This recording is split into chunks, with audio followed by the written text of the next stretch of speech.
Live, local, late breaking. This is NewsWatch 12 this morning.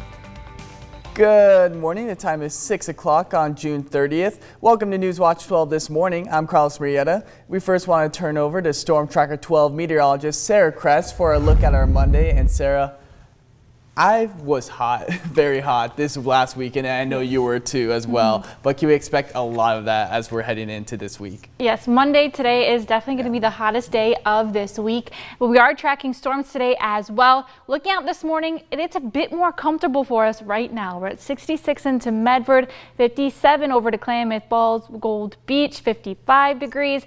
We're going to be seeing some changes as we're into the afternoon. What to expect for today? It is going to be staying hot. Even hotter areas over east side. Scattered thunderstorms will start to pop up for us as we're into the afternoon. We even have the potential for some of those storms to become severe. First of all, let's go ahead and take a look at your highs for the day. We have a pretty good chance at seeing those temperatures work their way into the triple digit areas for us over west side. We will see clouds increase for us as we're working our way through the day, as we're getting ready to see some of those storms pop up. So that could keep those temperatures from getting right into the triple digits, but it's still expected to be pretty hot for us today. Areas over east side into the 90s for us again, 98 for your high into Klamath Falls.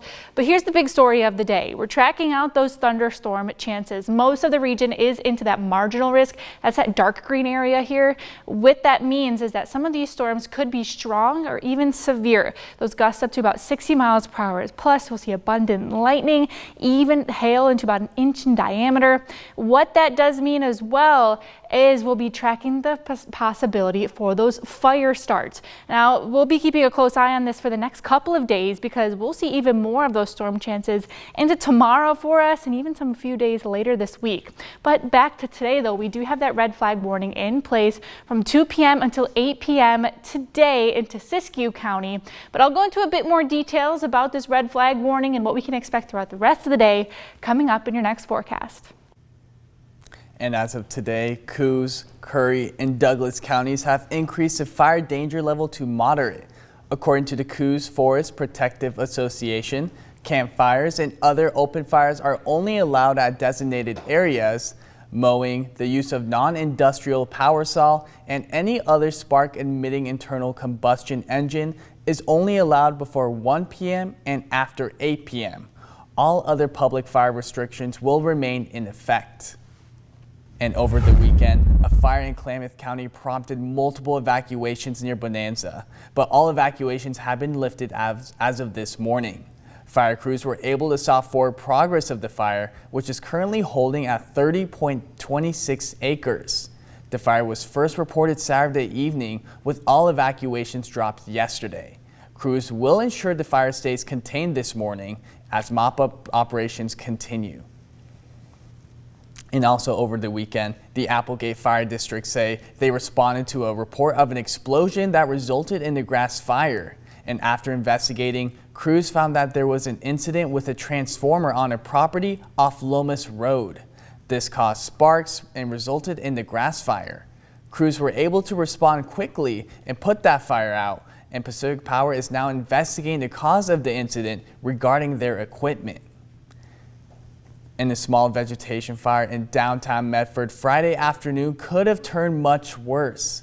One person was arrested, and as we head into the holiday week, officials are urging everyone to be cautious with fireworks. And while it was contained fast, Medford Fire says it had the potential to spread quickly. Dispatchers initially said it was an illegal firework that may have caused it, but fire officials say this investigation is still ongoing. And as we continue to see those hot temperatures, vets recommend staying on top of pet hydration during the heat. And as much as you love taking your furry friends out to run errands, it might just be best to leave your pets at home with the air conditioning. You can also purchase dog hot pavement booties to protect your dog's paws, and some pets can actually get sunburns, so some vets recommend using a pet-safe sunscreen. In an update this morning, the Ashland Severe Weather Shelter, the city has announced that they're now working with a construction company to upgrade the building. Outlier Construction will be redesigning 2200 Ashland Street while also ensuring it has sleeping accommodations, new showers, restrooms, and a laundry facility.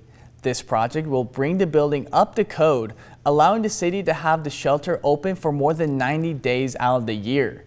The project is currently in the design phase, with construction set to begin in August and wrap up by the end of October.